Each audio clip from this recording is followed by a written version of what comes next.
Bienvenidos a Colombia Antigua. La historia es para compartirla sin egoísmo. Es por eso que cada video tiene el enlace y la información de dónde fue descargado. Esperamos que los videos y la información sean útiles para usted.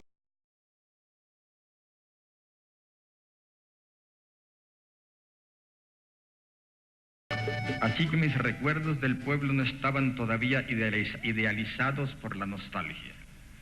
Lo recordaba como era, un lugar bueno para vivir, donde se conocía todo el mundo, a la orilla de un río de aguas diáfanas que se precipitaban por un lecho de piedras pulidas, blancas y enormes como huevos prehistóricos.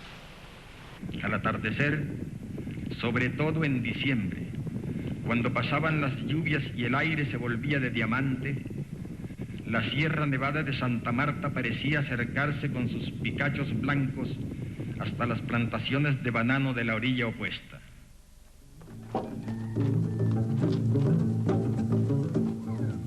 Cuando hace más de 30 años el Premio Nobel de Literatura Gabriel García Márquez escribió 100 años de soledad, el mundo tuvo en aquel libro una parábola que aún hoy, a pesar del éxito apabullante de la novela, no ha terminado de comprender.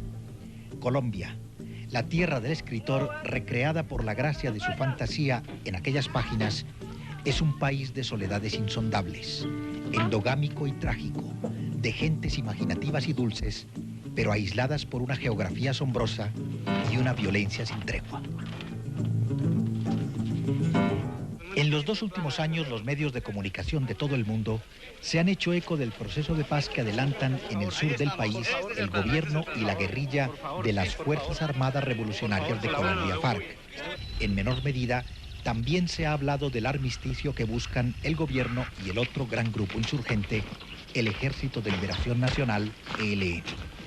Desde aquí llegan confusas imágenes de matanzas, atentados y gentes que luchan entre sí, vestidas todas de camuflaje. Para explicar de manera esquemática qué está pasando en este país, hay que partir de una idea muy simple. Existe un enfrentamiento entre la guerrilla y el Estado, o dicho con mayor propiedad, entre la insurgencia marxista por una parte y las instituciones del Estado y el aparato industrial y financiero por otra. Es necesario tener en cuenta, sin embargo, que desde hace unos años un nuevo y definitivo elemento ha entrado a formar parte del conflicto, la droga, y que la secuela de muertes, extorsiones, secuestros y derrumbe del Estado que vemos a diario en Colombia ocurre bajo el influjo de ese factor. Sucede que tanto los medios de comunicación como las autoridades suelen abordar este asunto desde uno solo de los elementos que integran el problema global de la droga, el narcotráfico.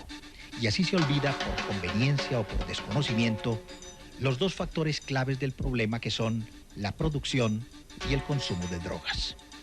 El dinero que recorre el camino entre el consumo y el narcotráfico ha envilecido al Estado, ha ingresado en la industria y en el sistema financiero y ha terminado por socavar los más elementales principios de convivencia de la sociedad colombiana. Al tiempo que el dinero que recorre el camino que va del narcotráfico a la producción ha fortalecido a la guerrilla mediante el cobro a los intermediarios que acuden a comprar la pasta base de la cocaína, una extorsión que ha hecho a la insurgencia completamente autónoma. Mientras la relación entre producción y consumo sea ilegal, al conflicto que vive Colombia no se le vislumbra una salida. El país ha hecho un pacto con el diablo y el diablo le ha pasado la factura. A la hora de buscar responsabilidades por todo cuanto ocurre hoy en este país, es difícil encontrar quien haya hecho más méritos para cargar con la culpa que los partidos tradicionales que han gobernado a Colombia desde sus orígenes como nación independiente, el Partido Conservador y el Partido Liberal. A finales del siglo XIX, después de 5 guerras civiles entre liberales y conservadores, ambos partidos lograron dotar a Colombia de una constitución que puso orden tras años de anarquía, pero en el siglo XX la situación volvió a deteriorarse. Ellos fueron los que se enfrentaron primero y los que llevaron al pueblo raso a la guerra de destrucción que hoy vemos. Sí, para mí los culpables principales son estos dirigentes. Son castas, indudablemente, pero son castas de la misma raza y origen, pero que en este caso se dividieron por intereses específicos, como consecuencia del desarrollo económico y social de Colombia a partir del año 30, como ya lo expliqué. Colombia, pues, arrastra desde siempre tres males que hoy la siguen agobiando. En el país prevalece el interés privado sobre el bienestar colectivo. Tiene, por tanto, una frágil legitimidad de sus instituciones y la convivencia social es la más precaria de todo el continente. Los tres males están íntimamente relacionados. La pregunta que surge entonces es ¿por qué Colombia? Un país que tiene una historia común con todos los países de la región, tiene una historia común, pero una diferencia notable. Colombia es el único país de todo el subcontinente americano que ha dado la espalda al mar. Los demás tuvieron su capital, o en todo caso su ciudad más influyente, sobre la costa, Bolivia y Paraguay. Los dos únicos enclavados en el interior del continente añoran una salida al mar, el primero como reivindicación histórica y el segundo orgulloso de llegar al océano por una vía fluvial. Para mí, Colombia sería un país distinto si la capital hubiera sido Cartagena o Santa Marta, precisamente porque en estos sitios fue donde se llegaron las primeras ideas sobre libertad, las primeras noticias, primeros periódicos, primeros libros sobre todas estas ideas llegaron fue a Cartagena, no a Bogotá. El viajero desprevenido que llega a la capital colombiana se encuentra con una sorpresa arquitectónica. Barrios enteros de edificaciones estilo Tudor, más propios de la Inglaterra victoriana que de una ciudad de los Andes a 2.600 metros sobre el nivel del mar. Tras la independencia de la metrópoli, la burguesía bogotana cambió el estilo andaluz y extremeño de sus casas, primero por el francés y luego por el inglés.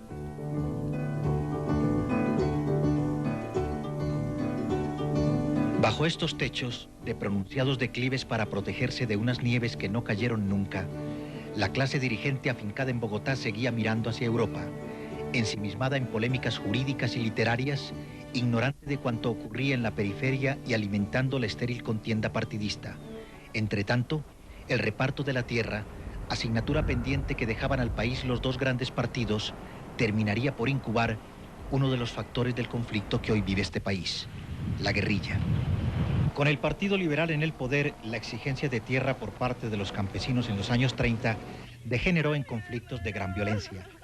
A esto le siguió una respuesta igualmente violenta por parte de los conservadores y el clímax de ese enfrentamiento se alcanzó en 1948 tras el asesinato de un líder populista liberal llamado Jorge Eliezer Gaitán.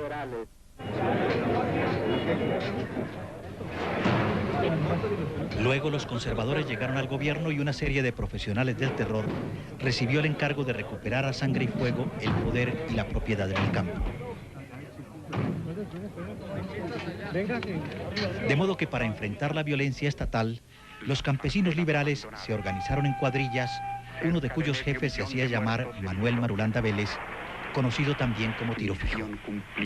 En 1964, el gobierno decidió someter las zonas de colonización de aquellos campesinos, entonces bajo influencia del incipiente Partido Comunista, y Marulanda, al mando de 48 hombres, fue bombardeado en un lugar llamado Marquetalia.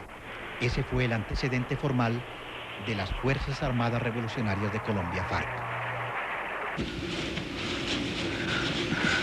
Jorge Briceño, conocido como Mono Jojoy, es el jefe militar de este ejército irregular que en 64 frentes de entre 200 y 300 combatientes se encuentra repartido hoy por toda la geografía colombiana. Lo de Marquetalia en el año 1964 hubiera podido resolver con 5 millones de pesos, con menos. Y siempre Marulanda y Jacobo Arena y los otros marquetalianos se dirigieron a la iglesia, al Congreso, a la presidencia de la República, a todo el mundo, para buscar la solución política y no lo escucharon. No les quedó otro camino que armar este ejército. Así pues, lo que surgió como una respuesta a la violenta iniciativa del Estado contra un grupo de campesinos sin tierra, terminó convertido en un movimiento revolucionario cuya finalidad es alcanzar el poder político. Lo que sí queremos es una sociedad más justa. Aquí la tierra está concentrada en unas pocas manos y hay millones de campesinos sin tierra y millones de hectáreas que pueden servir para el cultivo, 10 millones, que están dedicadas al pastoreo. extensivo, improductivo, irracional. Entonces queremos que eso produzca para toda la sociedad. Queremos que se acabe la corrupción para que el patrimonio del Estado pueda irradiar beneficios para todo el mundo. Son cosas elementales por las que estamos trabajando, pero que estamos convencidos no se podrán hacer si nosotros no estamos o solo o acompañados en la conducción del Estado, porque tenemos un tipo de intereses diferentes a los que ha tenido el establecimiento colombiano para gobernar este país. Y esa es nuestra decisión y nuestra convicción. Alfonso Cano es el responsable del brazo político de la organización, el Partido Bolivariano, y es considerado el ideólogo de las FARC, aunque dentro del movimiento no existen nombramientos de este tipo. El máximo órgano de poder de las FARC es la Conferencia Nacional de Guerrilleros, que reúne cada 4 años a comandantes de todos los frentes y nombra una dirección que se llama Estado Mayor Central, que es quien responde por la política de las FARC entre conferencias. Este Estado Mayor a su vez nombra un secretariado compuesto por 7 personas y al máximo comandante, que desde su fundación es este hombre, Manuel Marulanda Vélez. Sufran con paciencia, que esto se va a resolver más temprano que tarde, porque ustedes han oído el refrán aquel que no hay mal que dure 100 años ni cuerpo que lo resista, ¿cierto? Marulanda es un mito viviente, tiene 73 años y es el guerrillero más viejo del mundo. Nació en la zona cafetalera y apenas cursó estudios elementales. De carácter retraído y temperamento sereno, tiene el hablar pausado de los campesinos colombianos. Tras arruinarse como comerciante de madera en los años 40 y luchar en las guerrillas liberales que entonces enfrentaron al gobierno, abrazó en el año 54 la doctrina comunista que hoy profesa desde la más monolítica ortodoxia.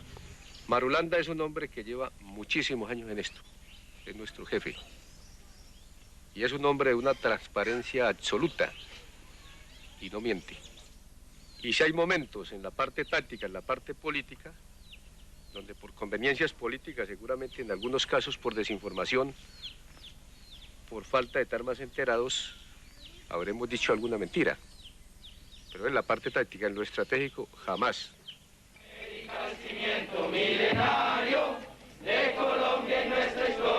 El Ejército de Liberación Nacional, contrario a las FARC, que son el producto de la evolución de un movimiento agrario, nació inspirado en la Revolución Cubana y en el aspecto más superficial de esta, el aura de movimiento romántico que hizo realidad algo que parecía imposible en los años 60 en Latinoamérica, la toma del poder por parte de un movimiento de izquierda marxista.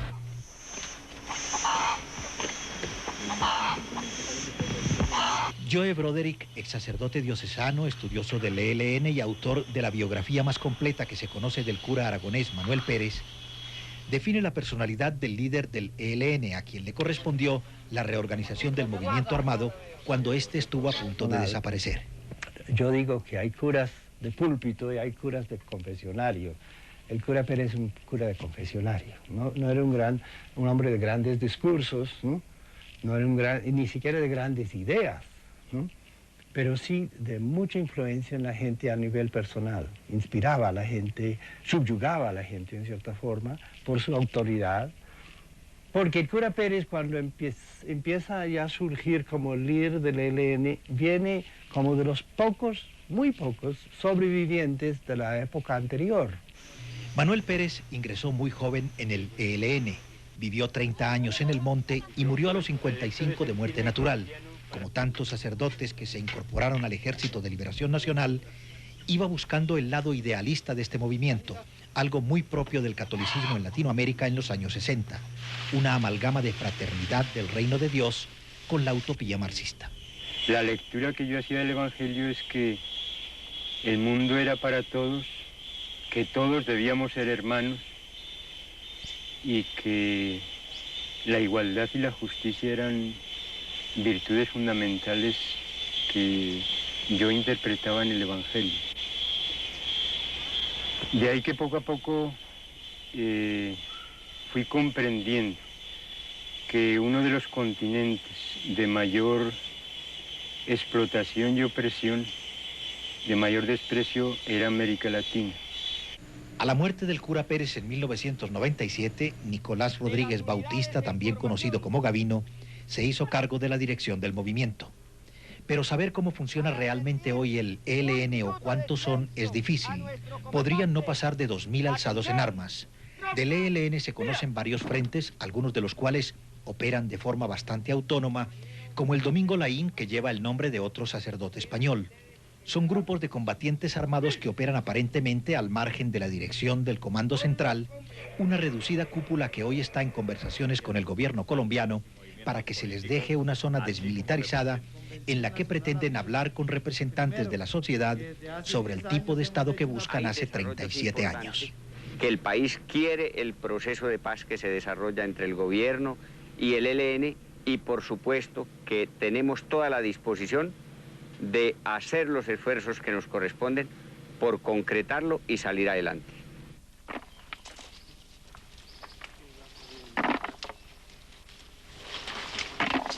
A mediados de 1977, un informe publicado en Estados Unidos causó revuelo en Colombia. Al país, que aquel año recibiría por sus exportaciones de café 2.000 millones de dólares, ingresarían un total de 3.000 millones por la venta de marihuana.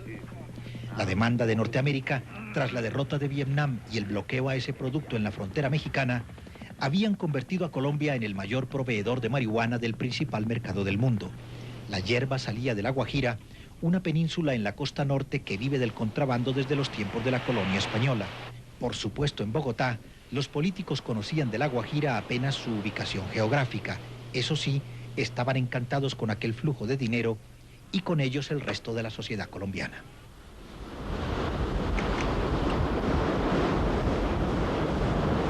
Los narcotraficantes eran considerados como negociantes de riesgo, personas que llegaban con dinero, hacían obras sociales, daban para la iglesia, daban para la clase política, financiaban campañas políticas, hacían obras de caridad, construían escuelas. Entonces la gente lo veía como unos empresarios de riesgo. Todo el mundo interiormente sabía que era con dinero ilícito, pero aparentemente pues todo el mundo los celebraba. Los pintores les vendían sus pinturas, los cirujanos operaban a sus mujeres, los arquitectos les diseñaban sus edificios, los médicos los trataban y todo el mundo recibía un dinero exagerado por sus servicios y todo el mundo vivía feliz, contento.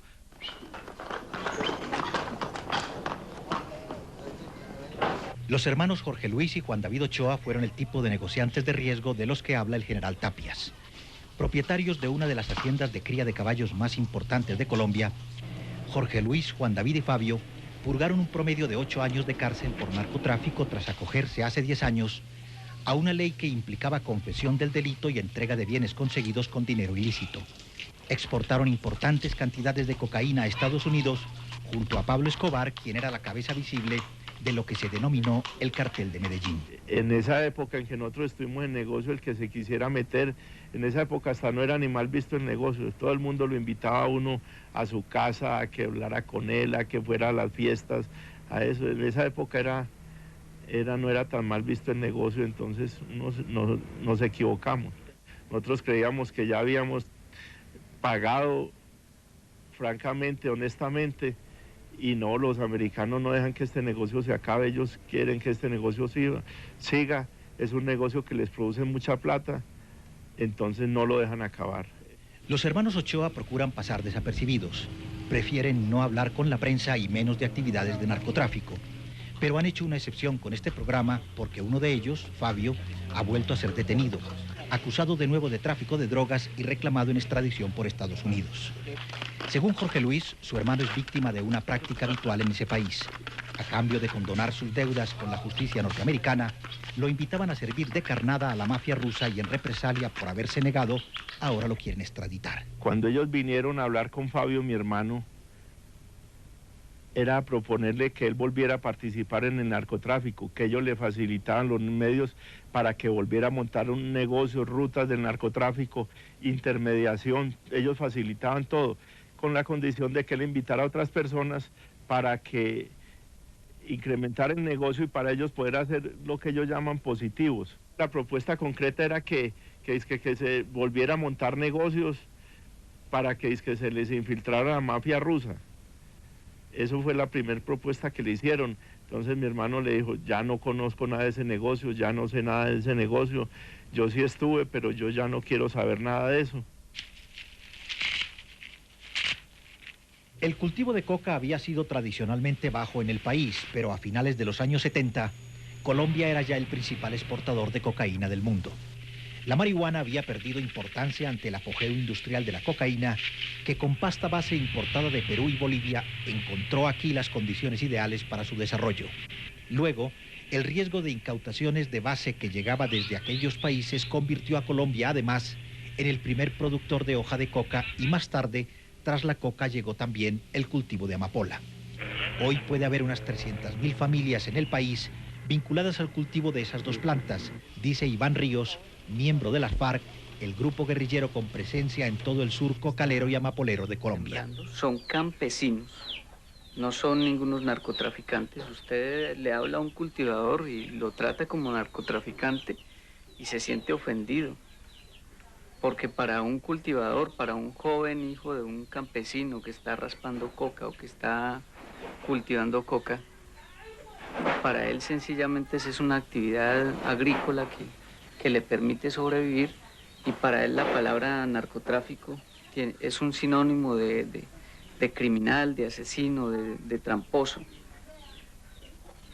Esa es la gente que está cultivando coca en nuestro país, gente que ha sido obligada por la violencia a desarrollar esta actividad y por la necesidad de sobrevivir.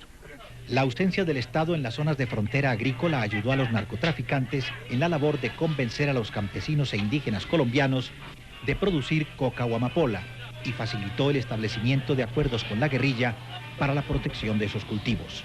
Así pues, mientras la emigración de gente armada que huía de la violencia estatal evolucionó en guerrilla, los colonos campesinos que huían también de la violencia se fueron integrando en las selvas del sur del país, talando árboles, quemando rastrojo y sembrando los primeros cultivos tradicionales como arroz, maíz o plátano. Pero ante la imposibilidad de sacar el resultado de su trabajo, los colonos encontraron la solución a sus vidas en la propuesta de los narcotraficantes para que sembrasen semilla de coca. Aquí se da, rotundamente se da muy bueno el arroz, se da muy bueno el plátano, la yuca, la caña, que afortunadamente si uno tuviera con qué poner una molienda, sacar panela para vender, eso es una renta. Pero pues también uno le teme al transporte de eso. Si aquí hubieran de pronto posibilidad de que el gobierno nos ayudara con un medio de transporte más favorable, alguna cooperativa o algo así que... Bueno. Sebastián Rojas es el clásico ejemplo de colono llegado a estas tierras que encontró en la coca una tabla de salvación.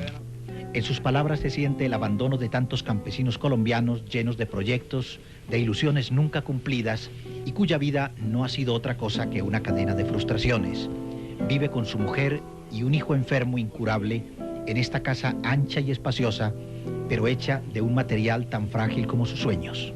Se pudiera poner una forma de moler el plátano y venderlo en harina, que eso es, rotundamente la harina y el plátano, eso tiene comercio, lo mismo que la yuca.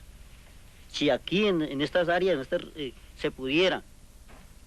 Sebastián tiene algo menos de 1 hectárea dedicada a la coca y es muy representativo del pequeño cultivador del sur de Colombia que posee entre 1 y 3 hectáreas de coca. Pero las diferencias abismales entre el precio del producto tradicional y el producto de la hoja de coca hablan bien a las claras de la magnitud que hoy ha adquirido el problema de la erradicación. El terreno dedicado a este cultivo produciría una cosecha de maíz al año, cuya venta le supondría un equivalente a casi 40.000 pesetas, sin contar los gastos de transporte hasta el mercado más próximo. Este mismo terreno puede dar una cosecha de hoja de coca cada 2 meses que le reporta una ganancia bruta de cerca de 400.000 pesetas, es decir, unas 60 veces más que un producto tradicional.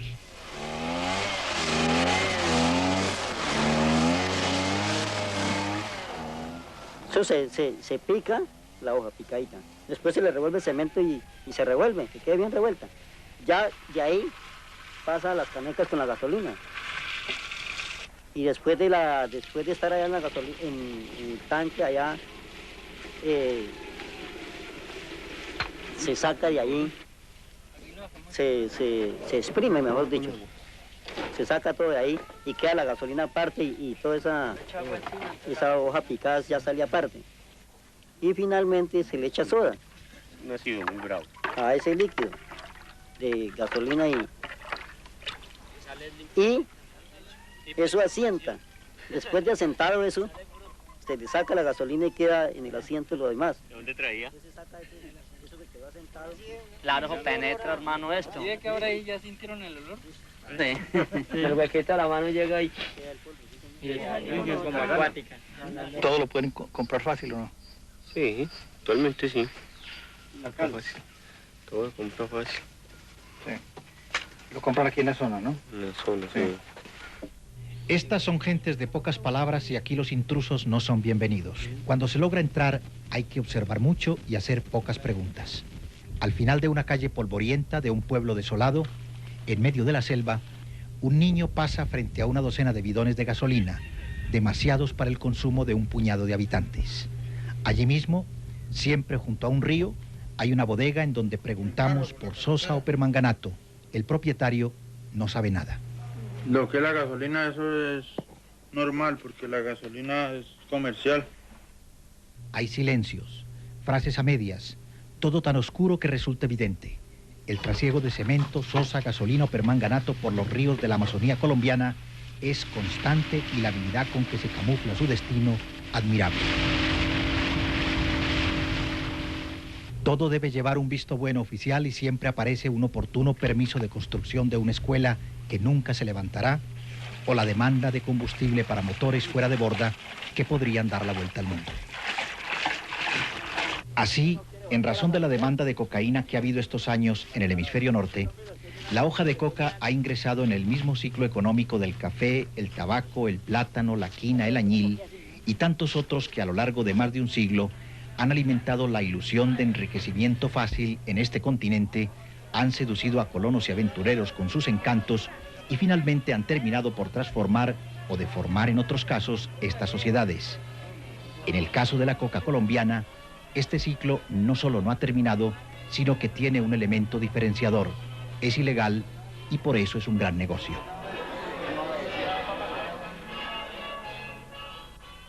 Puesto este kilo allá, ya vale $9.000. Porque este mismo kilo a las 8 horas puesto en Miami vale $25.000 a $30.000. Si lo coloca en Washington o en Nueva York está en el orden de $80.000 a $100.000. Si lo coloca en París o lo coloca en Londres o en Tokio está en el orden de $120.000. Entonces, aquí han destinado... El general Montoya es el comandante de la Unidad Especial del Ejército Colombiano encargada de la lucha contra el narcotráfico y cuya sede es esta base al sur del país llamada Tres Esquinas. Dotada de sofisticado y secreto instrumental norteamericano, Tres Esquinas coordina la fumigación de cultivos de coca y controla vía satélite la extensión de esos cultivos. Es la punta de lanza del componente militar de lo que se conoce como Plan Colombia contra las drogas y su jurisdicción es 8 veces el territorio de la República del Salvador. Entonces a ese campesino lo primero que le decimos es, usted está metido en un ilícito, usted tiene que cambiar su cultivo. Un sobrevuelo de esta zona permite contemplar las grandes plantaciones industriales de coca, algunas de hasta 50 hectáreas. El triángulo entre las localidades de Puerto Asís, Orito y San Miguel es la mayor concentración mundial de hoja de coca, en donde puede haber sembradas entre 45.000 y 55.000 hectáreas. Fuentes militares aseguran que el año 2000, solo 2 departamentos de esta región, Putumayo y Caquetá, produjeron más de 200 toneladas de cocaína, pero la capacidad de la región, 720 toneladas, podría abastecer toda la demanda mundial. Y entonces la guerrilla que estaba ahí dijo, esto es mío. Y se apoderó del negocio la guerrilla. Se apoderó del negocio y se metió, dijo, no. A partir de este momento, esto es nuestro, y lo empezaron a manejar. ¿Y empezaron a manejar qué? Compra y venta de base de coca. A manejar los cristalizaderos. Entonces se metieron de lleno al negocio y llegamos al día de hoy donde, ¿qué pasa? No se mueve 1 kilo de base de coca, ni se mueve 1 kilo de cocaína que no tenga el visto bueno o que no haya pasado por las manos de las FARC. La relación de la guerrilla con la droga no es tan simple, y aunque tanto las FARC como el ELN se han beneficiado de los ingresos por este concepto, Incluso la actitud frente a este asunto por parte de los dos grupos armados ha sido diferente. El ELN, de labios para afuera, ha rechazado este recurso con argumentos moralistas muy propios de su movimiento, pero según el ejército, 7 de sus 42 frentes tienen vínculos con el narcotráfico. Mientras las FARC, para emplear su lenguaje, se han relacionado con la droga por razones tácticas y contingentes no estratégicas. En todo caso, según fuentes militares, 40 de sus 64 frentes estarían involucrados en este negocio como mínimo cobrando a los intermediarios. Y asimismo le cobra a quienes comercian como intermediarios entre los mafiosos debe ser y los que producen la coca. Es el único vínculo que hay, no es ningún otro. Y no es cierto, permítame aclararle, que las FARC viva del negocio del narcotráfico porque no trafica. Las FARC no distribuye droga, no lleva droga a ninguna parte del mundo. Al menos en sus orígenes, la relación de la guerrilla con el narcotráfico estuvo diferenciada territorialmente. En algunos lugares tuvo un cariz cooperativo, es decir, se trataba de dos ilegalidades que se reforzaban y colaboraban en base a objetivos comunes. Mientras la guerrilla derivaba los recursos hacia su proyecto político-militar, los narcotraficantes garantizaban la materia prima necesaria para su jugoso negocio. Dado el auge de la coca en Colombia, esta se desarrolló en dos grandes apartados: el empresarial, en el que la guerrilla proporcionaba seguridad y en contraprestación exigía el pago de ese servicio, y el familiar, en el que ejercía funciones de autoridad entre los campesinos cultivadores. Cuando llega el comprador a donde el campesino, entonces nosotros ahí cobramos un impuesto. Esa es la única relación que nosotros tenemos desde el punto de vista económico. En otras áreas, sin embargo, utilizadas por el narcotráfico para inversiones a largo plazo y blanqueo de capitales, donde compraban tierras, buscaban insertarse en la sociedad local y tener presencia públicamente aceptada, los narcotraficantes se convirtieron en el foco de otro de los factores que ha venido a agudizar el conflicto: los paramilitares. Carlos Castaño es el comandante de las Autodefensas Unidas de Colombia, los temibles paramilitares a quienes se atribuyen las mayores matanzas de los últimos años en el conflicto de este país. Rechaza el término paramilitar y asegura que sus acciones se han dirigido contra guerrilleros camuflados entre la población civil. Castaño nos recibe en su cuartel general en una región selvática y húmeda al noroccidente del país. Aquí hay que entender que hay un conflicto que lo inició las guerrillas, la subversión colombiana.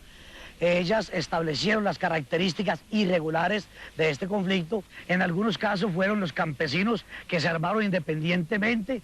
En otros casos fueron colonos que se armaron para defenderse de la ocupación de la guerrilla. En otros casos fueron pequeños empresarios, medianos empresarios, productores del café, del banano, agricultores. Es la clase media la que la autodefensa representa. El fenómeno paramilitar en Colombia es un buen ejemplo de la espiral de violencia que se alimenta a sí misma en este país con el paso del tiempo. La guerrilla nace como reacción ante el abandono y la violencia del Estado primero, y luego, como respuesta a las acciones de la guerrilla, surgen los grupos de autodefensa o paramilitares. En un primer momento nacen para defender los grandes latifundios obtenidos por los narcotraficantes a los campesinos que huyen de una violencia sin tregua, y luego, como ha dicho Carlos Castaño, financiados por los empresarios que, no queriendo pagar más extorsión a la guerrilla, buscan protección fuera del Estado, que continúa inoperante. Pero como el crecimiento de estos grupos de ultraderecha lo marca la dinámica del conflicto, también ellos se dedican a la extorsión para financiarse. Es lamentable decirlo, pero en casos donde son castigadas las personas, porque nos financian voluntariamente, para llenar ese requisito, les enviamos una boleta, ya no pidiéndole su aporte voluntario, sino exigiéndolo. Yo creo que el pueblo colombiano, mientras el gobierno y el Estado no lo proteja a través de sus fuerzas institucionales, él se va a defender dentro de la ley, con la ley o por fuera de la ley. Yo creo que es un derecho... La vinculación de las fuerzas de seguridad a los grupos paramilitares está fuera de toda duda, al menos en sus orígenes.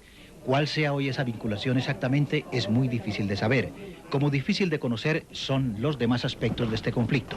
Carlos Castaño niega que hoy haya vínculo alguno, pero admite que sus fuerzas se ven engrosadas por militares que salen de la institución. Sí, muchos de ellos han llegado acá. No es mi responsabilidad que hayan personas de las Fuerzas Armadas que por cualquier razón saben que desde allí no pueden hacer nada por defender a su país y prefieran hacerlo desde el lado de la autodefensa.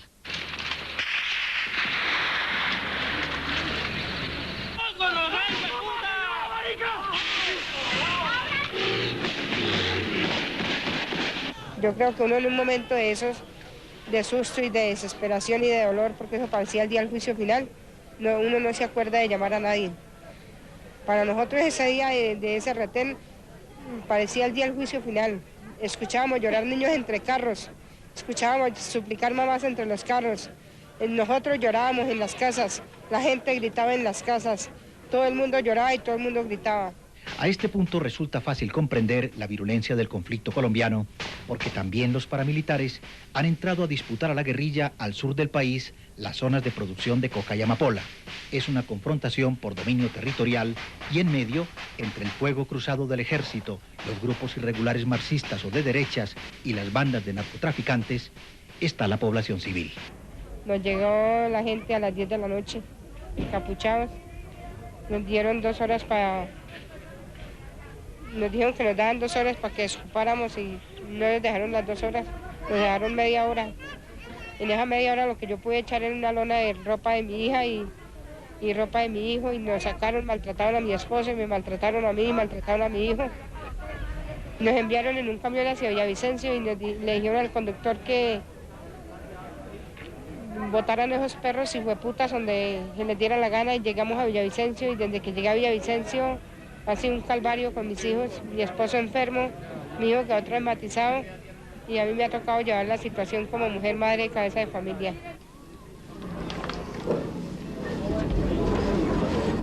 A esta hora, en algún lugar de Colombia, 2 familias con 8 miembros de promedio están abandonando sus tierras. De estas, 6 nunca regresarán a sus lugares de origen. Se quedarán engrosando los cinturones de miseria de las grandes ciudades y lo más dramático es que de esas 16 personas que en este momento dejan sus casas y sus tierras a causa del enfrentamiento entre grupos armados, 10 son menores entre los 5 y los 10 años de edad. Desde 1985 hasta hoy, más de 1 millón de colombianos han dejado su hogar a causa del enfrentamiento entre la guerrilla y los paramilitares. El 62% no ha regresado. Y la gran mayoría de esta población desplazada por la violencia es menor de 18 años. Solamente en Bogotá, la Consultoría de Derechos Humanos de la Archidiócesis contabiliza cerca de 350.000 desplazados por la violencia. Es una persona que trabaja con las comunidades indígenas, como las comunidades campesinas, y eso ha motivado que los paramilitares me hayan declarado como colaborador de la guerrilla. El caso de este hombre es sintomático de lo que ocurre hoy en el campo colombiano. Cualquier servicio que se preste a la comunidad o ayuda que reclame a alguno de los grupos en conflicto convierte a las personas en potenciales enemigos del contrario. El campesino a cuya parcela aislada en las montañas llega un grupo armado, sea de derecha o de izquierda, no puede negarse a brindar agua o comida y a partir de ese momento queda estigmatizado por alguno de los antagonistas. Es la tradición de intolerancia que ha reducido al mínimo la capacidad de maniobra política en este país, único en el mundo en donde un entero partido de izquierda ha sido eliminado físicamente. En mi caso particular, yo le puedo decir que con todos mis compañeros de la juventud, con que peleamos en Bogotá por ideas revolucionarias, que se quedaban en Bogotá o en las ciudades del país haciendo política abierta, en la Unión Patriótica, todos están enterrados. El proceso de paz que el gobierno adelanta con las FARC al sur del país hace más de 2 años solo ha supuesto un fortalecimiento de la guerrilla que con la experiencia de conversaciones similares con anteriores gobiernos ve cómo el tiempo corre a su favor. Con la fórmula de negociar en medio del conflicto, las FARC han intensificado los ataques a la fuerza pública mediante bombonas de gas cargadas de metralla que siembran desolación y muerte también entre la población civil. Mientras el ELN, para buscar un trato como el que han recibido las FARC por parte del gobierno, se ha lanzado a una cadena de atentados terroristas contra la gente, la producción y las infraestructuras. A esto se agrega la práctica de secuestros indiscriminados mediante retenes en las carreteras que han convertido cualquier viaje por tierra en este país en la compra de un número de lotería para el infierno. Preguntamos al jefe militar de las FARC por qué este ensañamiento contra la población civil. La confrontación es entre Fuerzas Armadas, las del Estado, y nuestras Fuerzas Armadas Revolucionarias de Colombia, FARC. Pero cuando los cuarteles están en medio de la población civil, hemos cometido injusticias con nuestros propios amigos. Y por eso la FARC está analizando la posibilidad que esas armas solamente sean empleadas en campos propiamente militares, donde no hay civiles. O si hay civiles... Y también preguntamos a Castaño por qué la crueldad de sus acciones. Hay una realidad y es, el enemigo es la subversión cuando está de civil o cuando está uniformada. Cuando se incursiona en un territorio guerrillero y es identificado el subversivo, hay que actuar militarmente contra él en el estado en que se encuentre, porque posteriormente ya no hay poder humano capaz de evitar nuestras muertes o las muertes de los civiles, que ellos también van a atacar con sus cilindros rellenos de dinamita, que los tiran a la jura sobre las poblaciones inermes. Entonces... La guerrilla afirma que la conducción del Estado solo se podrá hacer en el futuro con ella o por ella. Y los paramilitares aseguran que existirán mientras exista la guerrilla. Y así la sociedad colombiana se siente hoy temerosa, desesperanzada y sola.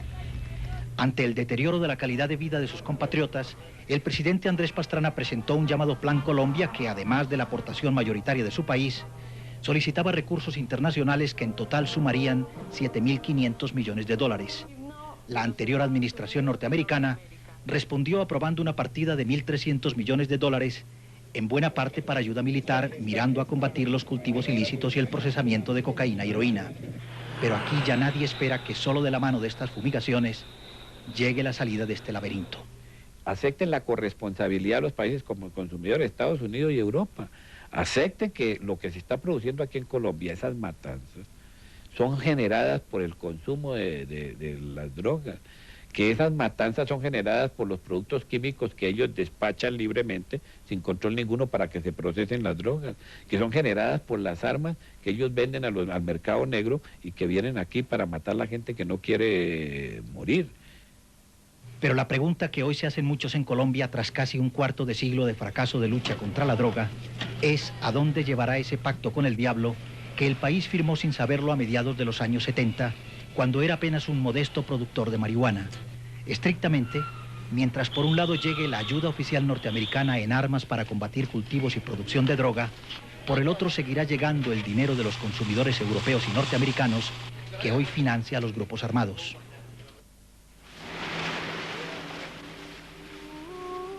Hasta ahora se ha destruido 1 millón de hectáreas de selva amazónica para cultivar coca, pues por cada una que se siembra de esta hoja, se destruyen 4 de selva virgen. Sobre los ríos del pulmón del mundo se han vertido 900.000 toneladas de desechos químicos y nada parece detener este desastre. Mientras haya consumo habrá producción en Colombia o en cualquier otra parte. Así que fumigar la Amazonía para acabar con el consumo de drogas parece tan insensato como hacerlo en La Rioja, Burdeos o Escocia para acabar con el alcoholismo. Señor presidente, muchas gracias por recibir al programa en portada. Es muy difícil hacer un programa con equilibrio sobre la situación colombiana, pero hemos querido que la palabra final la tenga el presidente de todos los colombianos. ¿Qué tiene usted que decirnos? A ver, yo creo que es importante porque muchas veces el mundo no conoce lo que pasa en Colombia. Es decir, aquí hemos tenido un conflicto en los últimos 38 años, una violencia generada por muchas razones, como usted la ha mencionado en su programa, pero que se ha visto afectada precisamente por lo que dice usted, ese pacto del diablo, o ese pacto con el diablo, que es un elemento foráneo, exógeno a nuestro proceso, que es el narcotráfico. Y a veces en Europa es muy difícil entender que es el narcotráfico precisamente el que financia la violencia en Colombia. Es el narcotráfico que financia la guerrilla, como inclusive lo reconocen ellos mismos.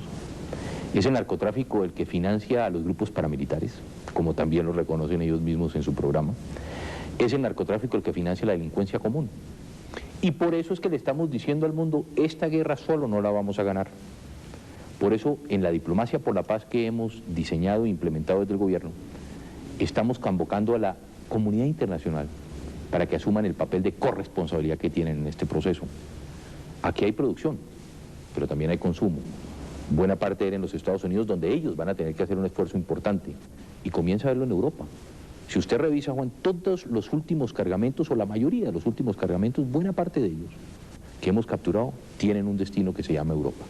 Entonces aquí ninguno somos ajenos, pero en lugar de estar apuntándonos, como digo yo, con el dedo acusador, productores, consumidores, oferta, demanda, ¿por qué no nos unimos?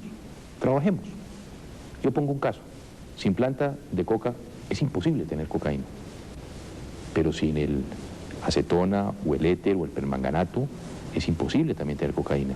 Y buena parte de esos precursores químicos, ¿de dónde vienen? De Europa.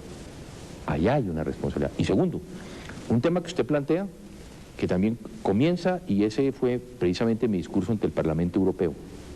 Hemos destruido más de 1 millón de hectáreas, no de la selva amazónica, sino en Colombia. Colombia es el segundo país en el mundo con mayor biodiversidad. Entonces también hay una responsabilidad indirecta de que todos esos 900.000 toneladas de precursores químicos que van a los ríos también destruyen nuestro suelo y terminan destruyendo, al fin y al cabo, el oxígeno del mundo. La gente sabe que el Amazonas produce el 60% del oxígeno del mundo, y es esa zona una de las que está en mayores peligros, al igual que en el caso colombiano en el Chocó, que es la mayor selva húmeda del mundo, también con otras que existen en Indonesia.